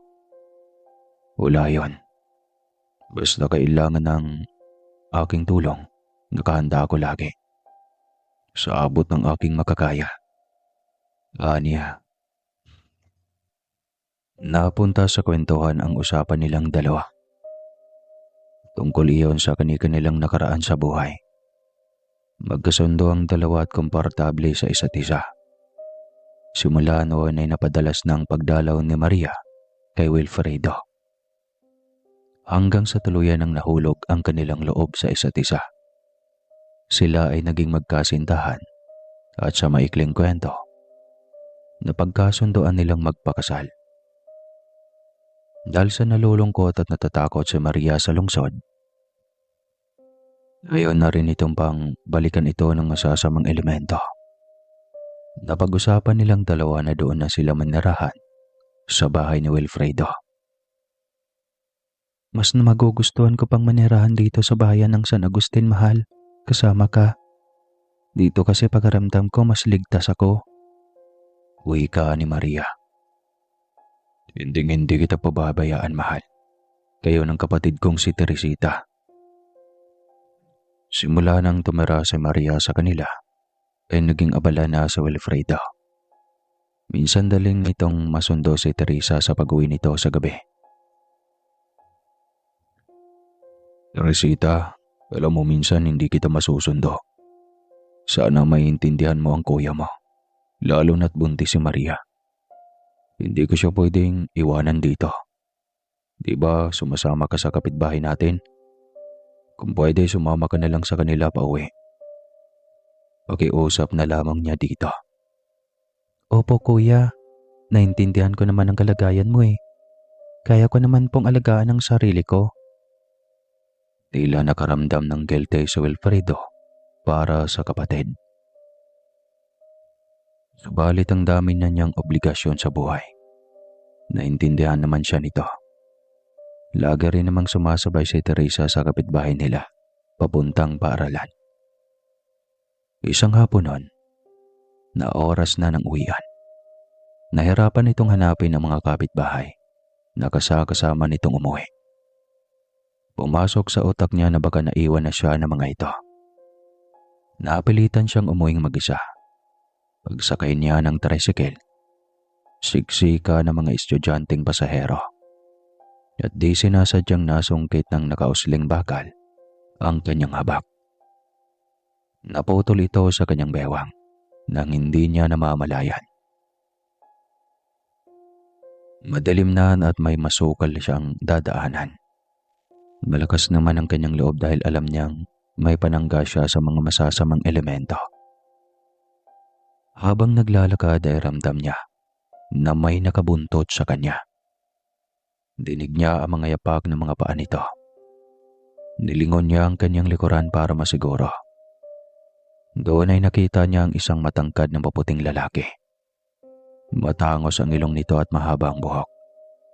Nakasuot ito ng tuksidong itim at pantalong itim. Sapatos na kulay itim rin. Napahanga siya sa taglay na kakasiga ng binata. Teenager siya kaya hindi niya maiwasang humanga dito. Batid ni Teresita na isa itong estranghero sa kanilang lugar. Hindi niya pa ito nakita buong buhay niya sa bayang iyon. Ngunit, ito at nagtama ang kanilang mga paningin. Wari ay kumikislap na bituin ang mga mata nito. Nakakaakit ang paraan ng pagtitig nito. Kung maghihiwalay man sila ng landa sa gabing iyon, ay tiyak na hindi niya makakalimutan ang mukha ng binata. Wari niya ay kaidaran ito ng kanyang kuya Wilfredo. Magandang gabi, magandang binibini. Bakit mag-isa ka sa gitna ng dilim? Hindi mo ba batid na delikado ang mag-isa? Lalo pa at masukal ang lugar na ito. Ang layo pa ng lalakarin mo. Baga gusto mong samahan na lang kita. Napakaraming tanong ng estranghero kay Teresita. Ayos lang po ako. Sino ka po ba? Parang ngayon lang kita nakita sa bayang ito. Naliligaw ka po ba? Hindi. Dayo ako dito, Binibini. Ang bahay namin ay nandun sa likod ng malaking balete. Uwi ka nito. Diyan ka lang pala nakatira eh. Maiwan na muna kita. Nagmamadali kasi ako. Ihahatid na kita sa inyo. Magandang Binibini. Ano nga pala ang pangalan mo? Anong nito? Teresita ang pangalan ko. Ganon ba? Ako nga pala si Alindan. Tawagin mo na lang akong Alindan. Grabing pangalan yan. Bulong ni Teresita. Anong sinabi mo? Tanong ng estranghero. Wala. Sabi ko ang ganda ng pangalan mo. Nako, salamat Teresita. At bakit ganyan ang suot mo? Nag-aaral ka rin ba sa magandang unibersidad ng lungsod? Siguro mayaman ka. Inosenteng tanong ni Teresita. Ngumiti lang ito at hindi man lang nagawang sumagot. Lagi itong pasulyap-sulyap sa kanya. Ngunit hindi ito alintana ng dalaga. Mabait naman ito at magaan ang loob niya sa binata. Kaya pumayag siyang ihatid nito sa kanilang bahay. Ngunit distansya lamang ito sa bahay. Hindi pwedeng maghatid na makikita ni Wilfredo dahil tiyak na magiging machine gun ang bibig nito. Nasa bakuran siya ng salubungin ni Wilfredo. Tila nahalata naman ni Alinda na istrikto ang kanyang kuya. At bigla na lang itong naglahong parang bula sa kanyang likuran. May kasama ka ba? Sinong hinahanap mo? Kumusta ang pag-uwi mo? Sumama ka ba sa kapitbahay natin pa uwi? Sunod-sunod na tanong ni Wilfredo sa kanya. Opo kuya. Pagsisinungaling niya. At hindi na kwento ang tungkol sa binatang si Alindan. Ramdam ni Teresita ang kakaibang damdamin para sa binata. Marahil ay iyon ang tinatawag na pag-ibig sa unang tingin. Halos hindi siya makatulog sa gabing iyon habang iniisip ang binata. Hanggang sa tuluyan na siyang umibig dito dahil napadalas na ang kanilang pagkikita at hindi man lang ito batid ng kanyang kuya Wilfredo. Hanggang sa isang araw ay naimbitahan siya nito para sumama sa bahay nito. Teresita, mahal ko. Gusto kong ipakilala kita sa aking ama. Madalas kitang kunikwento sa kanila. Kaya sabit na din silang makilala ka. Isang beses ay imbita ni Alindan sa kanya. Huwag mo na sa ngayon, mahal ko. Di pa ako handa. Darating din tayo dyan. Mag-aaral mo na ako para sa ating kinabukasan. Ayon na rin sa kagustuhan ng aking kuya. Alam ko na sa tamang panahon ay darating din tayo dyan. Alam mo naman na istrikto si kuya. Baka mahalata niya. Mabilis lang tayo, mahal. Kung ako, saglit lang ito. Malapit lang dito ang bahay namin. Nasa likod ng malaking balete lang eh. Pagpupumilit ni Alindan. Basta mabilis lang tayo dun ha. Babalik agad tayo bago lumalim ang gabi. Asahan ko yung sinasabi mo. Alam mo naman na mapapagalitan talaga ako ng kuya ko. Pangako, mahal ko. Saglit lang tayo. Umayag si Teresita na pumunta sa bahay ni Alindan. Naglakad sila hanggang sa makarating sa malaking puno ng balete. Binuksan ni Alindan ang lagusan patungo sa mundo ng mga engkanto. At nagulat si Teresita sa nakita niyang napakalaking bahay sa likod ng malaking puno ng balete. Tila isa itong mansyon sa laki. Parang lumitaw lang bigla ang malaking bahay na ito. Inina lang sa malayo habang papunta kami. Ay wala naman akong nakitang bahay dito. Paano? Ay baka siguro natakpan lang kanina ng malaking kahoy. Kaya hindi ko nakita. Ani Teresita sa kanyang isipan. Binuksan ni Alinda ng gintong pintuan ng kanilang bahay. Pasok ka, mahal. Wika pa nito. Iginiya siya ni Alindan sa loob at umupo sa mahabang gintong mesa. Lahat ng mga kagamitan na makikita doon ay yari sa lahat sa ginto. Ang puan ay yari sa mga ginto. Mga gintong pinggan, kutsara, lagayan ng kandila sa gitna ng mahabang mesa. Napahanga siya sa yamang taglay ng kanyang nobyo. Napakayaman mo naman pala, mahal. Niya. Hindi niya namalayan ang paglapit ng ama ni Alindan sa kanila. Napatingala lang siya dito nang batiin siya nito. Magandang gabi sa iyo, Iha. Bati ng ama ni Alindan. Kasama nito ang asawa nitong pababa sa gintong hagdan. Halos magkapareho lang sila ng kausutan ni Alindan at ng kanyang ama. Patuloy ang mga itong naglalakad bababa ng hagdan hanggang sa makarating ang mga ito sa mesa at umupo kasama nila. Ama, ibig kong ipakilala sa inyo ang aking kasintahan. Siya si Teresita. Mahal, si Amang Hari nga pala. Damian ang pangalan niya. Pagpapakilala ni Alindan. Magandang gabi, Teresita. Nagagalak naming makilala ka. Napakaganda mo naman pala. Masaya ako makilala ka. Bagay kang maging prinsesa. Masayang wika ng ama ni Alindan. Nako, nakakahiya naman po. Mahirap lang po ako eh. Ayos lang yan, Teresita. Mamahalin mo lang ng tunay si Prinsipe Alindan. Ang lahat ng iyong nakikita sa malaking mansyon na ito ay magiging iyo na rin. Tila kinilig naman siya sa sinabing iyon ng Ginoo. Nasaan na ba ang pamilya mo? Pwede ba silang imbitahan dito? Wika ng ina ni Alindan. Nako, wala na po sila. Magkasunod na pumanaw ang nanay at tatay ko. Malungkot niyang wika. Nako, kawawa ka naman pala. Pwede namang dumito ka na lagi. Mahal ka ng anak namin. Kaya mamahalin ka rin namin. Bibigyan mo kami ng apo, Iha. Ama, huwag niyang biglayin ang aking nobya. Biglang singit ni Alindan. Sige, sino nga pala ang iyong ama? Si Pedro po, kilala siya ng lahat dahil isa siyang magaling na manggagamot. Marami na rin siyang natulungan, mga kabaryo, kabayan, at sa kabilang baryo at mga bayan. Maging ang mga tagalungsod ay kilala siya. Nagulat si Damian sa kanyang narinig. Napatayo ito at bigla na lamang nagpaalam. Maiwan ko muna kayo. Asawa ko. Ikaw na muna ang bahala sa bisita. Ikaw, Alindan, sumama ka sa akin at mag-usap tayo sa loob ng kwarto. Utos nito.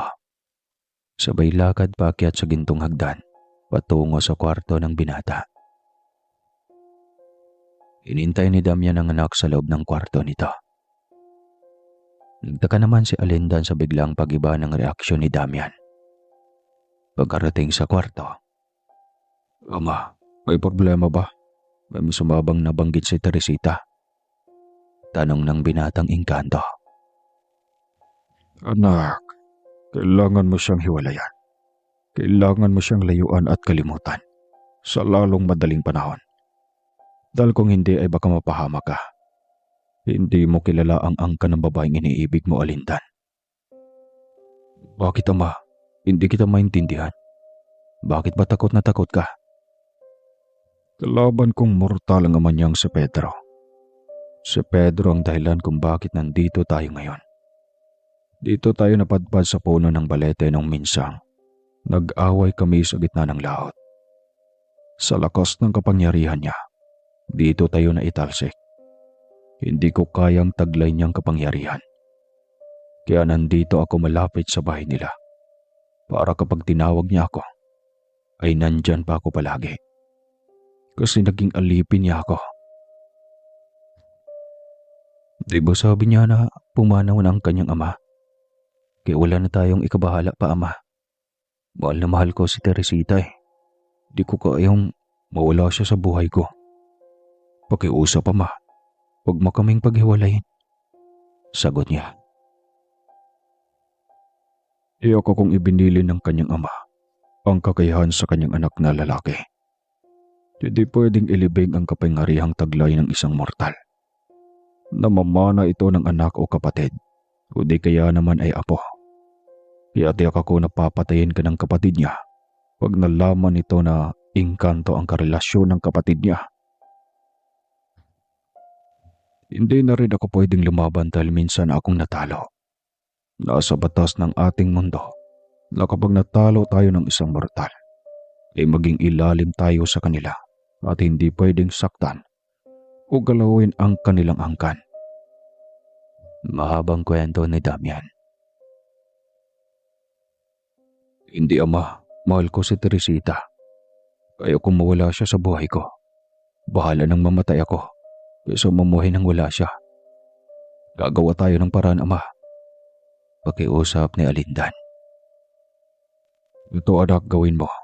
Isara mo ang lagusan papunta sa mundo ng mga tao. At pakakainin mo siya ng pagkain natin. Tuluyan na siyang hindi makalis. Kailangan mo siyang bihagin, anak. Naisip ni Damian na si Teresita ang susi para makuha ang itim na libreta ng Sagiyon. Wala nang makapigil sa kanya. Kapag nasa kamay na nito ang libreta, ay hindi na ito mapailalim sa anak ni Pedro na siyang bagong nagmamay-ari ng libreta. Ilang beses na itong sinunda ni Damian. Napatunayan nito na nasa kay Wilfredo na ang kapangyarihan na taglay ni Pedro. Kaya ito na ang bagong kinatatakutan ni Damian. Pagkatapos mag-uusap ay lumabas na ang dalawa sa kwarto. Bumaba ng hagdan na tila ba normal at walang masamang napag-usapan. Teresita, mahal ko. Baka nagugutom ka na. Kumain ka muna. Alok na Alindan kay Teresita. At ito itong pangkainin ang nobya. Ngunit hindi ito nagpahalata. Hindi, mahal. Usog ako. Kailangan ko nang umalis at tiyak na nag-aalala na ang kuya ko sa akin. Sagot ni Teresita nang maalala ang kuya Wilfredo niya. Nakaramdam na rin siya ng takot at kaba na baka mapagalitan. Sige na, mahal. Mamaya ka na umuwi. Kumain ka muna kahit isang kagat lang. Itong itim na prutas na ito, masarap ito. Pagkatapos mong kumain ay pwede ka nang umuwi, mahal ko. Ihahatid kitang muli. Pagpupumalit ni Alindan. Pagkagat ni Teresita ay bigla siyang nawala ng malay. Agad na sinira ni Alindan ang lagusan upang hindi makalabas ang bihag nilang si Teresita. Nang nagkamalay na si Teresita ay nakita niyang nakahiga siya sa maganda at malambot na kamang gawa sa ginto. Nakita niya rin ang kasintahan niyang si Alindan sa gilid ng kama na nakaupo at nagbabantay sa kanya. Nasaan ako? Kailangan ko nang umalis. Tiyak na hinahanap na ako ng kuya ko. Huwag kang mag-alala, mahal ko.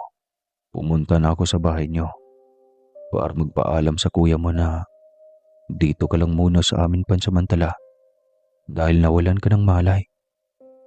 Agad naman siyang pumayag ng walang pag-alinlangan dahil alam niya na nasa tamang kamay ka, mahal ko. Pagsisinungaling ni Alindan.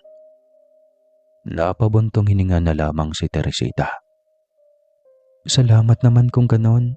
Salamat talaga, mahal. Napakabait ng pamilya mo sa akin. Ang swerte ko sa'yo. Sagot niya. Akala niya ay totoo ang mga sinasabi ng kanyang kasintahan. Samantalang nag-alala na masyado si Wilfredo sa kanyang kapatid. Kung bakit alas 8 na ng gabi ay wala pa rin ito. Hindi pa rin ito nakauwi sa kanila. Unang beses iyong nangyari at hindi na siya mapakali. Nagbasya siyang ibili na muna ang kanyang asawa si Maria sa kapitbahay nila para hanapin si Teresita. Lumuwas siya ng lungsod upang hanapin ang kapatid. Pagkarating niya doon ay kung kani-kanino siya nagtanong-tanong. Kinabukasan ay pumunta siya sa paaralan para hanapin ito. Ngunit wala si Teresita. Hindi niya ito nakita. Palakad-lakad siya sa mga daan baka sakaling makasalubong niya ito. Buong gabi niyang hinahanap at buong araw. Ngunit hindi niya ito natagpuan. Hindi niya namalayan ang mga luha sa kanyang mga mata na pumapatak na pala. Iba na ang kanyang nararamdaman sa pagkakataong iyan at sinisisi niya ang kanyang sarili. Sakali man na may masamang mangyari sa kanyang kapatid, ay hindi niya mapapatawad ang kanyang sarili. Hinding-hindi. Nasaan ka ba, kapatid ko? Tanong niya sa sarili. Inabutan na siya ng gabi ulit.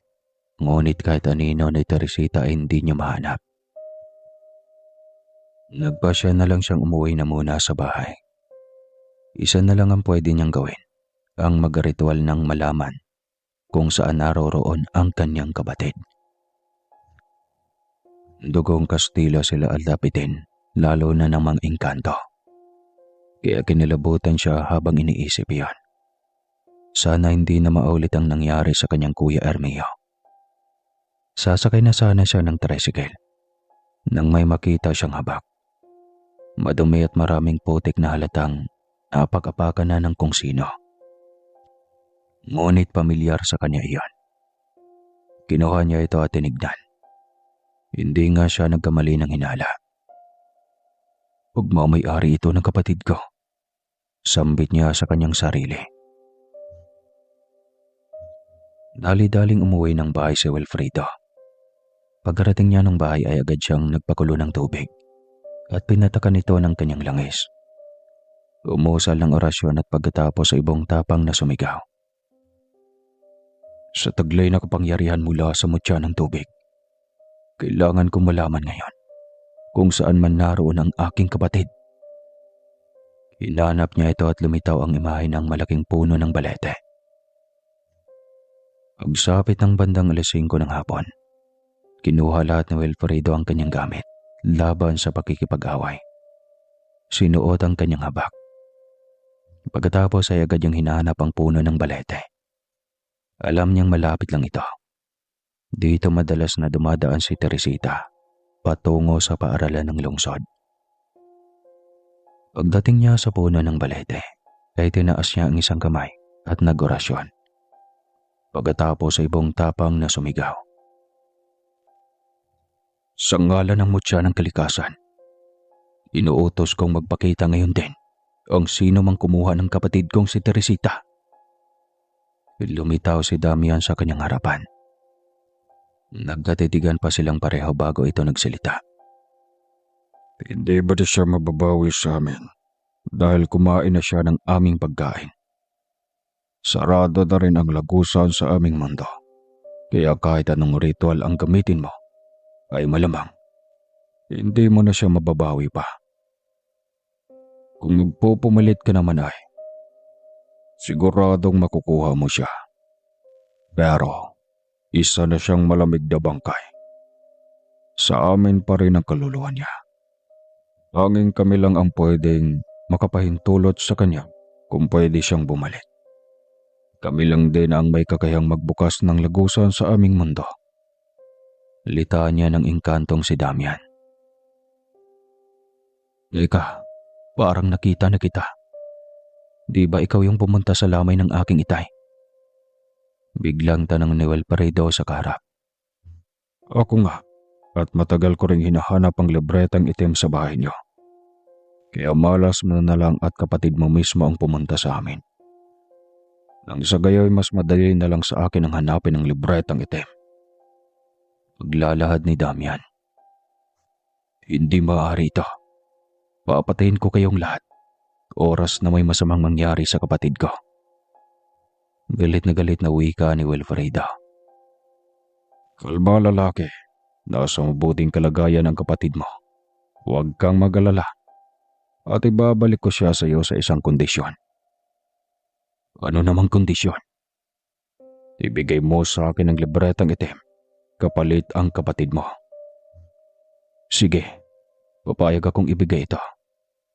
Ako sanang ibigay sa iyo ito ngunit nangako ako sa aking ama na huwag kong pababayaan ang kapatid ko. Iyo mas mahalaga siya sa akin kaysa sa libretang ito.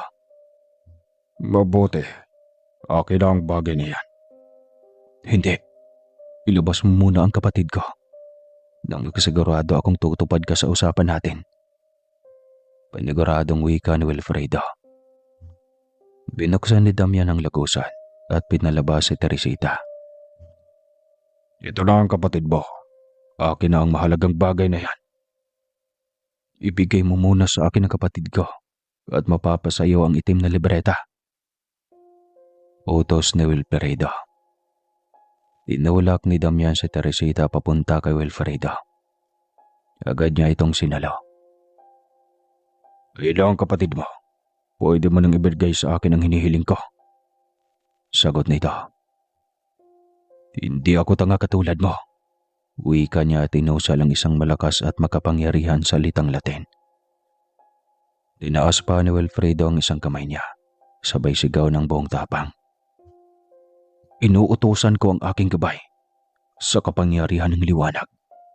Gapusin at ikulong ang engkantong ito sa loob ng puno ng balete. Maging ang kanyang buong angkan. Tuluyan ang isara ang lagusan patungo sa mundo ng mga tao nang hindi ang mga ito makapamansala ng buhay ng mga tao. Nang gagalaite si Damian.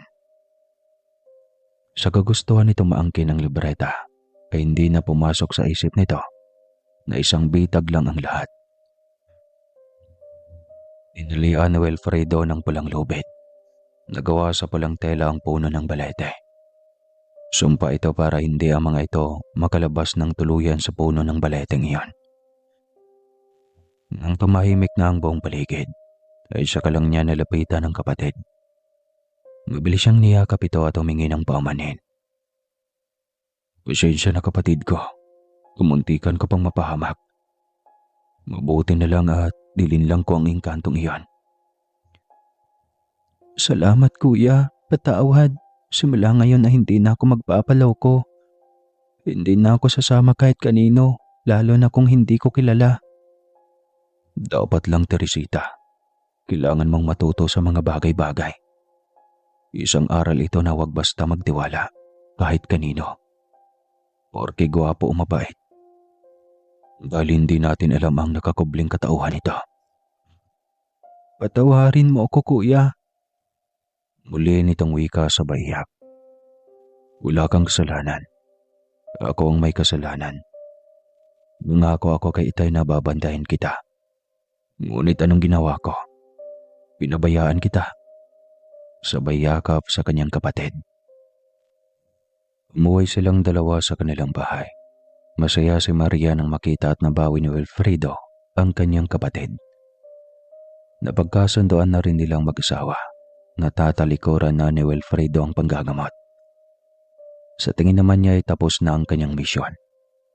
Bagamat nakulong na ang engkantong si Damian sa puno ng balete. Binaon ni Wilfredo ang libretang itim kasama ang mga kagamitan niya sa panggagamot sa ilalim ng lupa. Kasama niya ring binaon ang masilimuot niyang kahapon. Napagkasundoan din nilang mag-asawa na magsimula ulit ng panibagong buhay. Lumipat na sila ng bahay ni Maria doon sa lungsod, kasama ang kapatid niyang si Teresita. Mas nakakatulong din kay Teresita ang paglikas nila sa lungsod dahil malapit lang ito sa pinapasukan nito sa kolehiyo. Si Wilfredo naman ay nagtatrabaho sa pinakamalaking kumpanya, bagamat siya ay nakapagtapos ng kolehiyo. Si Maria naman ay nanganak ng malusog na batang lalaki. Pinangalanan nila itong Buknoy, joke lang. Pinangalanan nila itong Peter. Alinsunod sa alaala ng lolo nitong si Pedro. Magaan sa kalooban na Wilfredo ang paglipat nila sa lungsod. Bagamat ang gusto lamang niya ay magkasama sila ng buo at mamuhay sila ng normal at makapagkape araw-araw kasi masarap iyon. Hanggang dito na lang po ang kwentong ito. Maraming salamat po sa lahat ng nakikinig. God bless sa inyo at ingat kayo palagi. The end.